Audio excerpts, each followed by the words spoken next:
오늘 저희가 같이 나눌 말씀은 사도행전 7장 1절로 16절 말씀입니다.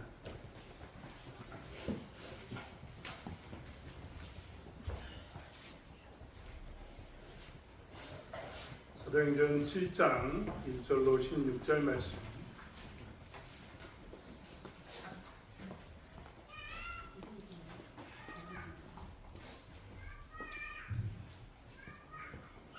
신약성경 제가 든 성경으로는 196페이지에 있습니다. 빨간색에 나가는 신약성경 사도행전 7장 1절로 16절 말씀입니다.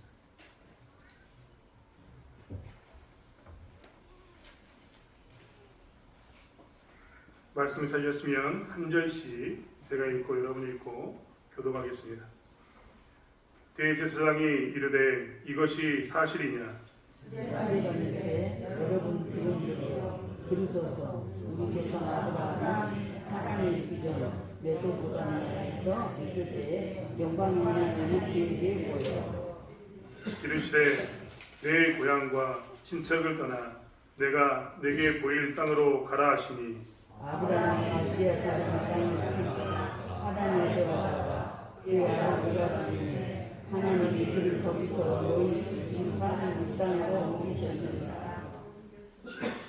그러나 여기서 발 붙일 만한 땅도 유업으로 주지 아니하시고 다만 이 땅을 아직 자식도 없는 그와 그의 후손에게 소유로 주신다고 약속하셨으며 하나님이 말씀하시되 그 후손이 다른 땅에서 나그네가 되리니 그 땅 사람들을 종으로 삼아 400일 동안 괴롭게 하라 하시고 또 이르시되 종 삼는 나라를 내가 심판하리니 그 후에 그들이 나와서 이곳에서 나를 섬기리라 하시고 할례 언약을 아브라함에게 주셨더니 그가 이삭을 낳아 8해 만에 할례를 행하고 이삭이 야곱이 우리 12조상을 낳았노라. 여러 조상이 요셉을 시기하여 애굽에 팔았더니 하나님이 그와 함께 계셔 애굽 바로 앞에서 은총과 지혜를 주시매 바로가 그를 애굽과 자기 온 집에 통치자로 세우니라. 그때에 애굽과 가나안 온 땅에 흉년이 들어 큰 환란이 있을세 우리 조상들이 양식이 없는지라. 애굽이 애굽에 곡식이 있다는 말을 듣고 먼저 우리 조상들을 보내고 또 제차 보냄에 요셉이 자기 형제들에게 알려지게 되고 또 요셉의 친족이 바로에게 드러나게 되니라.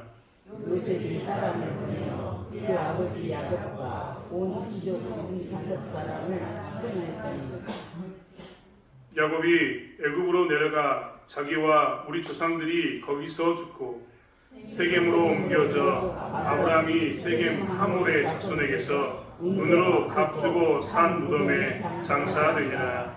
아멘. 사도행전 7장에 있는 말씀은 스데반이 설교하는 장면입니다. 스데반의 설교는 그냥 읽으면 5분이 되지 않습니다만 설교의 내용을 다 정리해보면 4가지의 이야기로 구분되어 있음을 우리는 알 수 있습니다. 스데반이 설교하는 장면을 보면 좀 제 개인적인 입장에는 재밌습니다. 왜냐하면 스데반은 사도행전 6장에 뭐라고 쓰여있냐면 그가 하나님의 일꾼 되기 위해서 히브리파와 헬라파의 과거의 문제를 해결하기 위해서 쓰임받았는데 거기에만 쓰임받는 게 아니라 오늘 보니까 그가 순교자로서의 쓰임도 받고 있습니다. 그래서 제가 보기에는 일꾼으로 이렇게 뽑아놨더니 이렇게 쓰임받는구나 이런 장면이 좀 재미있습니다. 하지만 스데반은요 이 설교를 통해서 아주 우리가 읽으면 5분도 안 되는 이 설교를 통해서 복음에 대해서 그리고 이스라엘 백성들이 알아야 될 것에 대해서 오해에 대해서 아주 명확하게 설명해 줍니다. 우리는 오늘 성경에서 스데반이 했던 그 설교의 앞부분 4분의 1 부분에 해당하는 부분을 오늘 읽었습니다. 4분의 1 부분에 해당하는 부분은 누구에 관한 이야기냐? 족장에 관한 이야기인 겁니다. 족장이라고 이야기했던 사람들은 우리가 창세기에서 말하는 아브라함, 그 다음 누구죠? 네, 이삭, 그 다음 누구죠? 야곱, 그 다음? 네, 요셉. 다 알고 계시는데 일부러 대답 안 하시는 거죠. 이 네 사람의 이야기가 족장의 시대의 족장의 이야기입니다. 지금 요셉, 야고보, 스데반은 이 아브라함부터 요셉까지 이야기를 끄집어내서 뭐라고 싶냐면 무언가 설명해주고 싶습니다. 뭘 설명해주고 싶을까요? 그 설명해주고 싶은 것은 사도행전 7장 1절에 있는 것에 대한 질문에 대한 답입니다. 사도행전 7장 1절에 보면 이런 말이 나왔습니다. 대제사장이 이르되 이것이 사실이냐? 대제사장이 이것이 사실이냐라고 물어보았습니다. 그동안 우리는 교회가, 이 초대교회가 여러 가지 문제를 직면하는 것을 몇 개 보았지 않습니까? 그런데 지난 시간에는 교회가 쪼개지는 싸움, 헬라파, 히브리파가 쪼개지는 싸움을 하는 것을 봤다면 이번에는요, 당시의 최고의 정치, 종교 집단이었던 사내들인 공회가 교회를 지금 공격하고 있는 것을 보게 됩니다. 특별히 여기 대제사장이 이르되라고 하는데 대제사장은 그 당시에 최고의 정치 집단이었던 사내들인 공회의 대표자였습니다. 이 대표자가 이것이 사실이냐라고 스데반에게 물은 겁니다. 그럼 그 내용이 무엇이었을까? 오늘 성경은 6장을 통해서 우리에게 이 대제사장이 묻는 것을 이야기하고 있습니다. 6장 11절에 보면 이런 이야기가 나옵니다. 사람들을 매수하여 말하게 하되 이 사람이 모세와 하나님을 모독하는 말을 하는 것을 우리가 들었노라 하게 하시고, 즉 뭐냐면 대제사장은 가짜 사람을 세워가지고 매수해가지고 증인들을 세웠는데 그때 뭐라고 시켰습니까? 11절에 보니까 모세와 하나님을 모독하는 말을 하는 것, 즉 모세와 하나님을 모독했냐 이것을 묻고 있는 겁니다. 그래서 7장 1절에 있는 말씀처럼 이것이 사실이냐? 라고 물었던 겁니다. 그럼 그것만 물었냐? 그렇진 않습니다. 13절과 14절에도 또 있습니다. 13절에 보면 거짓 증인들을 세우니 또 증인들을 세웠다라고 이야기합니다. 이 사람이 이 거룩한 곳과 율법을 거슬려 말하기를 마지 아니하는도다. 즉 다른 말로 이야기하면 뭐냐면 이 거룩한 곳, 즉 성전과 율법을 거슬렀다. 성전과 율법을 무시했다. 너 이거 사실이냐? 라고 물어본 겁니다. 14절에 있는 것은 무엇이냐? 나세렛 예수가 이곳을 헐고 또 모세가 우리에게 전하여 준 규례를 고치겠다 함을 우리가 들었노라. 즉 예수가 성전을 헐겠다고 이야기했냐? 예수가 기존에 있던 모세 율법을 폐기하고 새로운 율법을 준다고 이야기했냐? 그것이 사실이냐라고 물은 겁니다. 이스라엘 백성들에게 있어서 특별히 중요했던 것은 무엇이냐면 그들이 하나님의 백성인 게 정말 중요했습니다. 그리고 하나님의 백성이라는 표시로 그들은 하나님의 말씀을 가지고 산다는 것이 너무나 중요했습니다. 그래서 그들은 하나님을 믿는다고 악착같이 지켜내지 않았습니까? 여러 번 말씀드렸습니다만 그리스 로마의 문화가 지금 이 가나안 땅 이스라엘 사람들도 찾아왔습니다. 로마인들이 이 땅을 지배하면서 뭐라고 이야기했냐면 로마인들이 믿는 신을 받아들이라고 이야기합니다. 로마인들은 만신입니다. 만신. 로마인들이 차려졌던 신전은 만신전입니다. 만신이라는 신이 있는 게 아니라 만신, 일만만자, 신신자. 세상에 있는 모든 신을 다 섬긴다는 게 로마인들의 생각입니다. 세상은 다 신입니다. 신이 없는 게 없습니다. 인간과 신이 공존해 산다고 생각했고 신은 한 명이 아니라 수없는 신이 있다고 생각했습니다. 그런데 유대인들은 이스라엘 사람들은 악착같이 지켜냈습니다. 너희들이 아무리 와가지고 우리의 신전에서 우리를 핍박하고 우리를 괴롭혀도 우리는 유일하신 하나님, 한 분의 하나님을 믿는다. 우리는 신이 하나밖에 없다라고 그들은 고집하고 살았던 겁니다. 또 그들이 세상에 있는 수많은 말씀을 가지고 와서 세상에 있는 수많은 지혜를 가지고 와서 이야기할 때도 그들은 하나님의 말씀대로 살겠더라고 악착같이 버텼던 사람들입니다. 율법을 지키기 위해서 그들이 이야기했던 겁니다. 로마가요 유대 땅을 이렇게 침공해가지고 오면 다스려야 되는데 그 로마가 뭘 이야기했냐면 군사적으로 정치적으로는 우리가 너희들을 통치하지만 너희들의 그 관습이었던 말씀대로 너희들이 그 나라에서 살라고 자치권을 줍니다. 얼마나 이들이 악착같이 이 말씀을 지키기 위해서 노력했는지 우리는 알 수 있습니다. 그래서 그들이 물었던 겁니다. 야, 우리는 하나님을 믿는 것과 율법에 순종하는 것, 율법대로 사는 것을 최고의 가치로 여기는데 너희들 듣자 보니까 그것을 거절한다면서 예수님은 성전을 허물어버린다고 이야기했고 새로운 규례를 만든다고 이야기했다면서 이게 사실이야? 라고 묻고 있습니다. 그것에 대한 답으로 스데반이 지금 답을 하고 있는 겁니다. 그 다음에 이야기는 좀 전에 이야기한 것처럼 족장시대의 이야기를 꾸준히 이야기합니다. 여러분 한번 생각해 볼까요? 쉬운 이야기로 우리의 이야기를 한번 해보자는 겁니다. 대한민국의 시조. 대한민국의 시조는 누굴까요? 시조. 네. 우리 중국 친구들 이야기한 것처럼 당군이라고 우리는 다 배웠습니다. 곰과 호랑 이야기는 버려두고 어떻게 해서라든지 버려두고 우리는 대부분 다 대한민국의 시조는 누구라고 얘기합니까? 다시 하겠죠. 당군. 대한민국이 제일 처음 세워진 나라는 어디라고 얘기하나요? 고조선. 이렇게 다 공부한 친구들은 다 얘기하게 되는 거죠. 이 모든 사람이 압니다. 왜냐하면 우리는 이것을 알 수밖에 없죠. 왜냐하면 어렸을 때부터 이것을 맨날 배웠거든요. 우리의 조상은 고조선부터 시작했던 당군이라. 호랑이, 곰, 마늘과 쑥 이야기도 들었지만 이런 이야기를 통해서 우리는 늘 우리의 조상이 대한민국의 시작이 고조선에 있는 당군부터 시작했고 홍익 인간, 널리 인간을 이롭게 한다. 이것으로 시작됐다라고 배웠습니다. 이 대한민국에 사는 사람치고 이걸 모르는 사람이 없어요. 제가 왜 이야기를 하냐면 아니 지금 산헤드린 공회가 이야기하고 있는 겁니다. 산헤드린 공회. 말씀에 능통하고 율법에 능통하고 그들 스스로가 하나님을 섬긴다고 이야기했던 그리고 무슨 문제가 있으면 산헤드린 공회에 가가지고 율법학자들이나 이 말씀을 연구한 사람들한테 라비어 이 문제는 어떻게 됩니까? 라고 물어봐야 되는 사람들에게 지금 스데반이 누굴 이야기하냐면 족장시대의 족장들을 이야기한다는 겁니다. 좀 전에 이야기했던 것처럼 홍익인간이 어떤 의미고 단군이 누구고 고조선이 누군가에 대한 아주 정통한 사람들에게 아주 정확히 알고 있는 사람들에게 초등학생이 가가지고 물어본 것과 똑같습니다. 단군 할아버지 알아요? 그럼 그들이 뭐라고 얘기할까요? 정통한 역사학자들은 웃을 겁니다. 알긴 안다. 이렇게 이야기할 겁니다. 그러면서 이 초등학생이 하는 질문에 대해서 다 대답해 줄 겁니다. 사실 산헤드린 공회의 족장 이야기, 스데반이 족장시대 이야기를 한다는 것은 마치 그런 느낌입니다. 그런데 왜 그러면 스데반은 너무나 아브라함에 대해서 강조하고 있고 아브라함의 허리에 나왔다고 그들이 자긍심을 느끼고 있고 그들이 아브라함의 허리에서 나왔던 12지파를 구성한다면서 누가 누구를 낳고 누가 누구를 낳고 누가 누구를 낳고에 대해서 집중적으로 연구하고 살았던 사람들에게 그리고 누가 누구에게 낳았다는 것을 연구하면서 모세의 율법대로 우리는 어떻게 살아야 되는가에 대해서 연구했던 사람들에게 왜 족장시대를 이야기했을까? 여러분 궁금하지 않습니까? 그들이 몰라서 이야기했겠습니까? 잘 알고 있는데 그들에게 이야기한 겁니다. 다른 말로 이야기하면 족장시대를 이야기하면서 스데반은 지금 이 산헤드린 공회 회원들과 이 예수를 믿지 않는 사람들에게 다른 무엇인가를 족장의 시대를 이야기하면서 다른 무엇인가를 이야기하고 싶은 겁니다. 그러면 이제 우리는 뭘 해야 되냐? 이 말씀을 보면서 찾아봐야죠. 도대체 스데반이 제일 많이 하고 있는 말은 뭐냐? 여러분 찾아보십시오. 오늘 본문에서 스데반이 제일 많이 하는 말은 뭡니까? 아브라함, 이삭, 야곱, 요셉을 이야기하면서 지금 이 족장의 시대를 이야기하면서 스데반이 제일 많이 하는 단어는 뭘까요? 지금 이스라엘 사람들은요, 그들이 아브라함의 혈통인 것을 강조하고 사는데요. 스데반은 아브라함에 관한 이야기를 하면서 뭘 이야기하냐면 땅에 관한 이야기를 했습니다. 땅에 관한 이야기.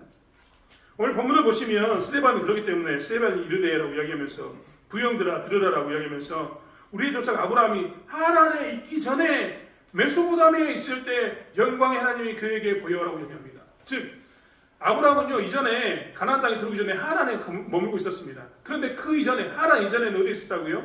갈대아 우르라고 이야기하는 메소포타미아에 있었다는 겁니다.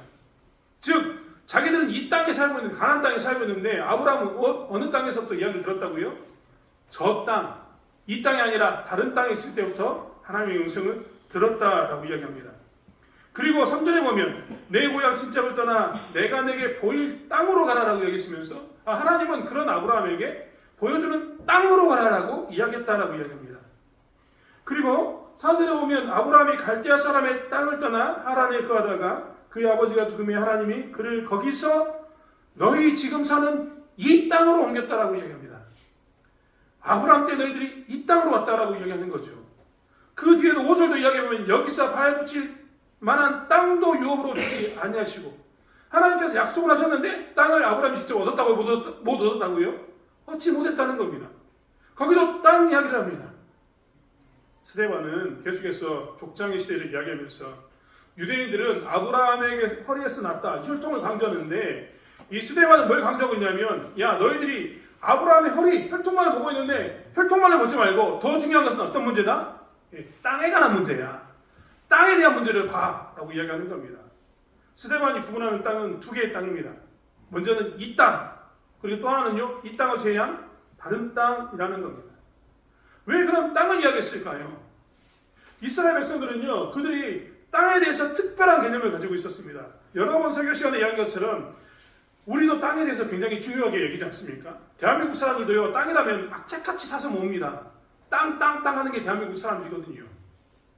심지어는 대한민국의 땅을 팔면요, 미국에 있는 땅을 사면 더 넓은 땅을 살 수 있다 라고 이야기할 만큼 우리는 땅에 대해서 집중하고 사는 사람들입니다. 하지만 이스라엘 사람들은요, 땅에 대해서 더 특별한 의미를 가지고 삽니다. 우리는요, 땅을 매매할 수 있어요. 매매. 내 땅을요, 팔 수 있어요. 돈 주고 팔면 이제 내 땅은 내 땅이 아닌 겁니다. 이제 영원히 남의 땅이 되는 거죠. 하지만 이스라엘은요, 땅에 대한 개념이 다릅니다. 땅을 매매할 수가 없어요. 땅을 팔 수가 없습니다. 이스라엘에서 가장 큰 죄는 뭐냐면 땅을 빼앗아가는 죄입니다. 왕도 함부로 백성의 땅을 빼앗을 수가 없습니다. 왜냐하면 땅은 하나님께서 백성들에게 준 기업이라고 생각하기 때문에 그렇습니다. 하나님이 주셨다니까요. 하나님이 그 땅을 주셨습니다. 우리는 땅을 판다라고 이야기하면 영원히 돌려받을 수 없지만 이스라엘은요, 땅을 팔 때 판다는 의미가 어떤 의미냐면 앞으로 희년이 될 때까지 50년 동안 내 땅에서 네가 농사 지을 수 있어 라는 임대 개념으로 땅을 팝니다. 50년이 지나면 희년이 되면 어떻게 돼요? 그 땅은 다시 내 것이 됩니다. 왜요? 하나님이 기업으로 주셨습니다. 이스라엘 백성들이 하는 죄 중에 나쁜 죄 중에 하나는 땅의 경계를 옮기는 겁니다. 성경을 나중에 읽어보십시오. 하나님께서요, 율법을 주시면서 땅의 경계를 옮기지 말라, 지경을 바꾸지 말라 계속해서 강조합니다. 그만큼 이스라엘 백성들에게 땅은 중요합니다. 하나님이 주셨기 때문에 그런 거죠. 사실 우리에게도 땅은 중요합니다. 여러분, 국가가 구성되기 위해서 세 가지가 필요하다고 이야기합니다. 그 중에 하나가 뭐라고요? 영토입니다. 영토. 땅. 우리도 땅에 대해서 굉장히 소중히 여깁니다. 여기 다시 고향으로 돌아온다 할 때 고향이 왜 소중합니까? 여러분, 왜 고향이 중요할까요? 왜 고향으로 가려고 합니까? 한번 생각해 보십시오. 도시 생활이 그렇게 편한데 우리가 돈 벌기 위해서 도시로 갔고 거기다 집도 샀고 거기에서 20년, 30년 살면서 자식도 낳았고 거기서 결혼도 시켰고 다 거기에 터전을 닦았습니다. 그런데 왜 고향으로 나이가 먹으면 오고 싶습니까? 왜 고향으로 옵니까? 시골에 있는 땅 그거 부모님 돌아가시고 난 다음에 왜 땅을 팔지 않습니까? 우리도 모르는 사이에 우리는 땅에 대해서 그런 관념을 가지고 있기 때문에 그렇습니다. 땅은 막연하게 그냥 땅이 아니라 돈이 아니라 소유가 아니라 울타리라는 개념이 있기 때문에 그렇습니다. 그 땅에 있는 순간 우리는 어떻게 하냐면 나에게 울타리가 있다, 갈 곳이 있다라는 개념이 되는 겁니다. 그렇기 때문에 땅이 소중하다고 우리도 이야기합니다. 여러분, 대한민국 사람 이야기 하나 더 하면 우리가 잘 알고 있는 박경리의 소설 토지, 드라마로 해가지고 저 어렸을 때 아주 재밌게 봤습니다. 토지, 책 제목 이름이 토지, 땅입니다. 땅. 부유한 하남의 이 하동 땅에 살았던 부유한 이 집안의 몰락과 함께 일제시대가 쳐들어와서 이 땅을 어떻게 빼앗기고 다시 찾는가에 대한 이야기가 나왔습니다. 땅에 얽혀있는 수많은 사람들에 대한 이야기, 한 가문의 이야기를 합니다. 땅이 그만큼 중요한 것을 계속해서 이야기하고 있는 거죠. 이스라엘 백성들에게도 땅은 그렇게 소중했던 겁니다. 그렇기 때문에 스데반은요, 땅 이야기를 계속하고 있습니다. 이스라엘 백성들은요, 특별히 땅이 하나님께 주신 거라고 했던 그 마음 말고도 또 하나 있었습니다. 하나님이 주신 기업, 즉 다른 말로 얘기하면 땅을 가진 사람은 이스라엘이라는 곳에 땅을 가진 사람은 누구에게 속한 사람? 하나님에게 속한 사람.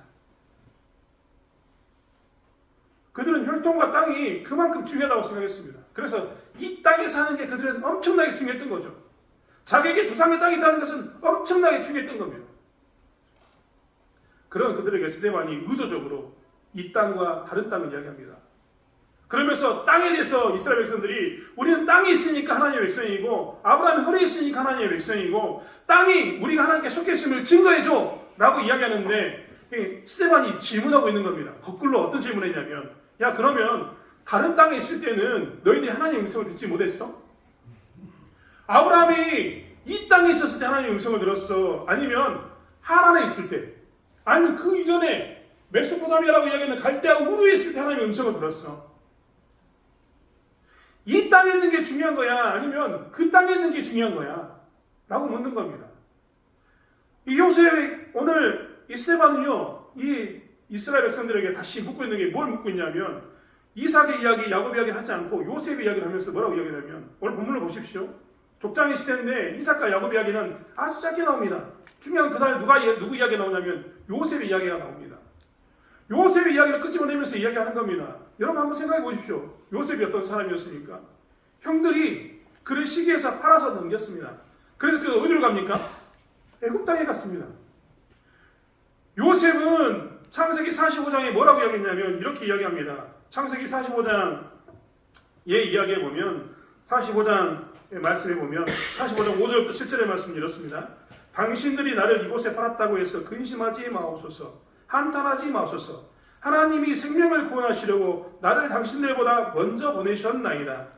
하나님이 큰 구원으로 당신들의 생명을 보존하고 당신들의 후손을 세상에 두시려고 나를 당신보다 먼저 보내셨나니 그런즉 나를 이리로 보낸 이는 당신들이 아니요 하나님이시라. 하나님이 나를 바로에게 아버지로 삼으시고 그 온 집안의 주로 삼으시며 애굽 온 땅의 통치자로 삼으셨나이다. 요셉은 뭐라고 이야기했냐면 하나님이 먼저 보냈다라고 이야기합니다. 요셉은 지금 고백하고 있습니다. 나는 하나님의 뜻을 이루었다라고 이야기한 겁니다. 그러면 한번 생각해 보라는 겁니다. 스데반이 묻습니다. 이 땅에서 요셉이 하나님의 뜻을 이루었느냐 아니면 다른 땅에서 하나님의 뜻을 이뤘냐 이것을 묻고 있는 겁니다. 이스라엘 백성들은 이 땅 아브라함의 허리 혈통을 강조하고 있는데 이 땅도 아니고 아브라함 혈에서는 혈통도 아니고 더 중요한 게 뭐냐라고 묻고 있는 거죠. 무엇입니까? 이 땅에 거하든지 다른 땅에 가든지 무엇이 더 중요했습니까? 아브라함이 갈대아 우르에 있을 때 그에게 중요한 것은 그가 갈대아 우르 땅에 거했다는 게 중요한 게 아니라 뭐가 중요했습니까? 하나님의 부르심 가운데 있었는 것가 중요했습니다. 하나님이 가나안 땅에 들어왔습니다. 아니 아브라함이 가나안 땅에 하나님의 음성 가운데 왔습니다. 가나안 땅 이 땅에 거했으니까 그게 중요했습니까? 아니요. 그 땅에서도 하나님의 음성을 듣는 게 중요했습니다. 즉 부르심에 순종하는 게 중요했죠. 가뭄이 드니까 그 땅에서도 아브라함은 하나님을 버리고 갔습니다. 어려움이 찾아오니까 그 땅에서도 아브라함은요 뭘 했습니까? 자기의 아내를 버렸습니다. 요셉 이야기를 통해서 이야기합니다. 요셉이 이 땅에 사는 게 중요한 게 아니라 애굽 땅에 갔다는 겁니다. 애굽 땅에 가서 노예로 살고 애굽 땅에서 감옥에도 갔지만 애굽 땅에서 하나님의 계획 가운데 순종하고 하나님의 부르심을 들었을 때 하나님께 그를 어떻게 쓰셨습니까? 애굽에 이야기했던 것처럼 애굽의 온 땅의 통치자로 그를 세우셨습니다. 하나님의 계획을 이루신 겁니다. 스데반은 사도행전의 말씀을 통해서 다시 한번 이야기하면서 뭘 강조하냐면 야 너희들은 이 땅만 강조하는데 이 땅이 중요한 게 아니라 뭐가 중요하다고요? 부르심 가운데 있는가? 이게 제일 중요하다. 이 땅에서 거하든 다른 땅에 거하든 그게 무슨 상관이냐? 너희들이 하나님의 음성을 듣고 하나님의 부르심 가운데 아브라함처럼 다른 땅에 살더라도 음성을 듣고 이 땅에 오면 그 땅에서 부르심 가운데 서는 것이 중요하고 요셉처럼 이 땅에 살다가 다른 땅으로 갔지만 다른 땅에서 하나님의 음성을 들었다면 그것도 뭐라고요? 그것이 더 중요하다라고 이야기하는 겁니다. 중요한 것은 우리가 부르심 가운데 있는가 부르심 가운데 있지 않는가에 대해서 우리가 생각해야 된다라고 이야기합니다. 사실 우리는 이 땅과 저 땅 이것에 대해서 얼마나 관심이 많은지 모르겠습니다. 세상 살아가면서 우리는 선택할 수 있는 것과 선택할 수 없는 것이 있습니다. 선택할 수 있는 것, 내가 무엇을 먹고 마시는 것은 내가 선택할 수 있습니다. 내가 어떤 옷을 좋아하고 어떤 색깔을 좋아하는 것 선택할 수 있습니다. 이런 것은 우리에게 기호품이 됩니다. 내가 좋아하는 기호인 거죠. 기호. 내가 좋아하는 것을 우리는 선택하고 삽니다. 하지만 내가 선택할 수 없는 것도 있습니다. 그 선택할 수 없는 게 뭡니까? 나의 부모, 나의 형제, 나의 국가는 선택할 수 없습니다. 저는 한때는 그런 생각한 적이 있습니다. 내가 미국에서 태어났으면 영어 공부 안 해도 되는데 영어 공부할 때 스트레스 받으면요 항상 그 생각했습니다. 애시당초 미국에 태어났으면 강대국에 태어났으면 영어를 안 해도 되고 어느 나라에 가든지 내가 미국인이기 때문에 나 아메리칸이야라고 이야기하면 사람들이 잘해줄 것 아닙니까? 내가 최소한 미국 강대국에 안 태어났어도 내가 부잣집에 태어났으면 어떻게 살았을까요? 내가 이건희 아들로 태어났어도 그렇지 않습니까? 여러분 내가 이건희 아들로 태어났으면 여러분들이 돈을 막 펑펑 썼을 텐데요. 제가 그 가운데 태어난 게 아니라 완도군 구내면 삼두리에 작은 가정에서 태어났습니다. 저 또한 그것을 생각한 적이 있습니다. 왜 나는 강대국에 태어나지 않았는가? 왜 나는 부유한 집에서 태어나지 않았는가? 왜 나는 내가 선택하지도 못하는 이 가운데 이런 곳에 태어났는가에 대해서 엄청나게 생각을 많이 했습니다. 왜 내 부모는 이런 분이고, 왜 내 형제는 이런 것이고, 왜 내가 태어난 곳은 이런 것이고, 왜 우리 집은 가난한가, 왜 우리는 힘든가, 나는 왜 이런 약소국에 태어났는가, 얼마만큼 우리는 선택할 수 없는 것에 대해서 원망하고 불평하고 사는지 모르겠습니다. 하지만 하나님은 그것을 보지 않습니다. 하나님이 보시는 것은 부르심입니다. 네가 그 부르심에 응답하는가, 네가 그 부르심에 반응하는가, 하나님께서는 이것을 보신다는 겁니다. 목사도 제가 여러 번 이 자리에서 부끄럽지만 이야기했던 것처럼 목사도 간사할 때가 있어요. 목사도 이 인간도 간사할 때가 있어요. 때만 있겠습니까? 시종이가 간사합니다. 목사도. 그런데요, 저도 그런 생각 한다니까요. 큰 교회, 작은 교회 이야기할 때마다 이야기한다니까요. 도시교회, 시골교회 이야기할 때마다 이야기합니다. 사람들이 큰 교회 이야기하면서 와, 저 목사님하고 막 여러분 정말 부끄러운 이야기입니다. 저를 가면요 아는 사람이 없어요. 제가 어디 가도 아는 사람이 없습니다. 큰 교회 목사님들은요 소개 안 해도 다 갑니다. 신기하대요. 저는 잘 모르는데 아니 누구 어디 목사님이라고 아냐고 나한테 물어봅니다. 그러면 저도 간사해가지고 드는 생각이 있죠. 큰 교회가 좋은가? 도시교회, 시골교회 어떻습니까? 도시교회 얼마나 잘 됐습니까? 보면 성가대가 빠바밤 들어가면 들은 입구부터 정말 다른 모습으로 반응해 줍니다. 저도 도시에 있는 교회, 큰 교회에 있어 봤는데요. 여기는 정말 시스템이 잘 돼 있습니다. 들어오는 순간부터 따뜻하게 환영해주고 인사하면서 어디서 오셨어요? 라고 물어보면서 시작합니다. 끝나고 나면 처음 오신 분들은 소개하고 난 후에 다시 세 가지실로 데려가가지고 거기서 또 인사를 재밌게 나눕니다. 그리고 신방 날짜를 잡고 또 여러 가지 교회, 우리 교회는 이런 게 좋다라고 소개도 하고 또 그 교회에 있다 보면 정말 좋은 점이 많습니다. 여러분 정말 미안한 얘기지만 큰 교회에 있던 사람들은요 작은 교회에 오면 적응을 못합니다. 왜냐하면 자기가 맨날 봤던 것만큼 치워지지 않기 때문에 그렇습니다. 제 이야기인데 저도 다 해봤는데요 가끔은 그런 생각 들 때 있습니다. 솔직한 이야기로 도시교회가 좋구나 라는 생각이 들었습니다. 여러분 제가 도시교회에 있을 때 청년들이요 성경 공부하자라고 이야기했는데요 시골교회 오니까 학생들이 뭐라고 하는지 아세요? 목사님 뱀 잡아주세요 라고 이야기합니다. 그냥 단편적인 이야기인 겁니다. 우리는 그렇기 때문에 어떤 때는 큰 교회, 도시교회 이런 것을 따지면서 마치 내가 속해 있는 교회가, 내가 속한 이 땅이 안 좋은 것처럼 보일 때도 있습니다. 하지만 그건 우리만의 착각입니다. 도대체 목사에게 큰 교회, 작은 교회가 어디 있습니까? 도시교회, 시골교회가 어디 있습니까? 그냥 교회 안에 하나님의 부르심이 있다면 그 교회가 그 목사에게 필요한 교회입니다. 그럼 성도는 어떻습니까? 우리에게는 어떻습니까? 이 땅이든 다른 땅이든 그게 무슨 생각입니까? 하나님께서 나를 이 시기에 여기에 부르셨고 그 부르신 가운데 반응하기를 기다리셨고 그 부르신 가운데 반응하는 아브라함을 쓰셨던 것처럼 부르신 가운데 반응하는 요셉을 쓰셨던 것처럼 영적인 눈이 열려서 아브라함은 다른 땅에서 하나님의 부르심을 음성을 듣고 오지 않았습니까? 그 귀가 하나님의 음성을 기울였습니다. 다른 땅에서 요셉의 귀의 눈으로 보았습니다. 하나님의 계획을 어디서 보았습니까? 다른 땅에서 보았습니다. 그리고 순종했습니다. 그랬더니 하나님 뜻이 이루어졌습니다. 사실 하나님께서는 우리에게 항상 이것을 바라십니다. 내가 어느 가정에 속했고 어느 부모를 만났고 어느 형제를 만났고 어느 땅에서 살았고 도시인지 시골인지 작은 교회인지 큰 교회인지를 따지지 않습니다.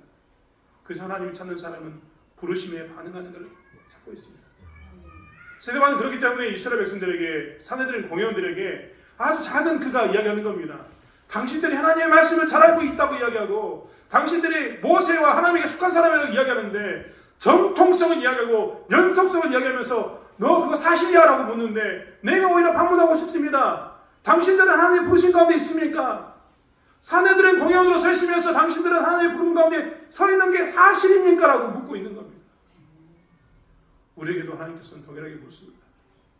너희들이 그 자리에 서 있으면서 하나님의 부르심에 응답한 게 사실이냐? 너희들이 그 자리에 서 있으면서 하나님의 부르심 가운데 반응해서 하나님의 계획을 이루려고 하는가? 하나님의 뜻을 이루려고 하는가? 하나님의 뜻이라면 다른 땅에서 이 땅으로 옮겨가고 하나님의 뜻이라면 그 땅에서도 하나님 뜻을 이루는 일 가운데 쓰임받고 있는가, 부르심에 반응하고 있는가를 묻습니다. 그리고 스데반은 이야기하는 겁니다. 예수는 하나님의 부르심에 반응하셨고, 예수는 하나님의 부르심에 응답하여서 자기의 생명을 주었노라고 이야기를 이어가게 되는 겁니다. 사랑하는 성도 여러분, 우리가 우리의 시선을 다시 한번 바꾸기로 합니다.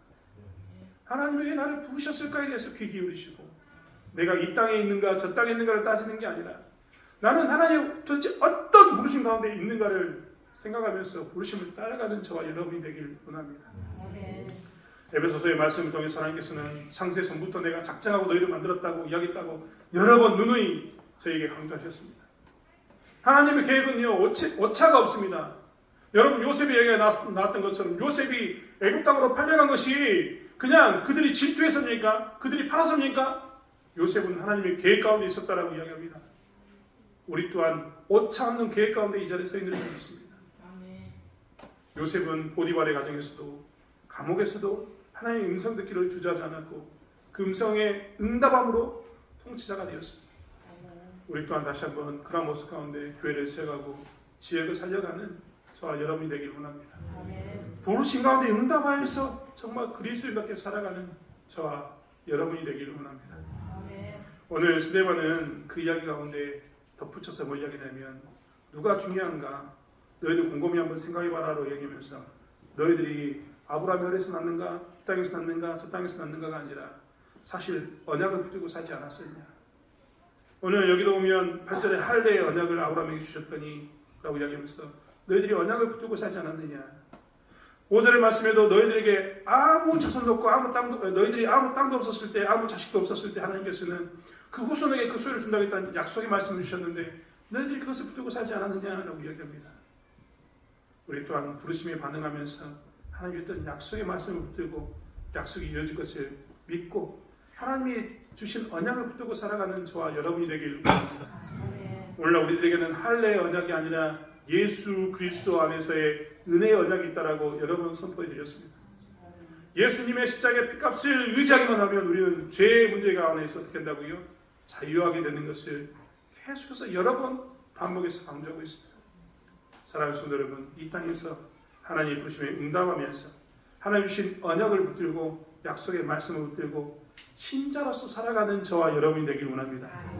그리고 누군가 물어보면 이것이 나의 삶의 사실이다라고 고백하면서 내 삶은 이것을 위해 존재하는 것을 고백하는 그리스도의 다움을 증명해내는 저와 여러분이 되길 원합니다.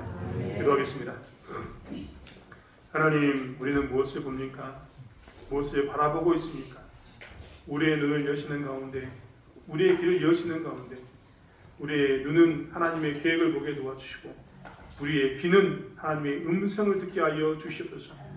내가 어디에 속했는가가 중요한 것이 아니라 하나님께서 나를 부르셨다는 것, 하나님의 약속의 말씀이 내 앞에 있다는 것, 언약의 말씀이 내게 있다는 것이 중요함을 다시 한번 고백하면서 신자답게 살게 하여 주시옵소서. 감사드리며 예수님의 이름으로 기도드렸습니다. 아멘.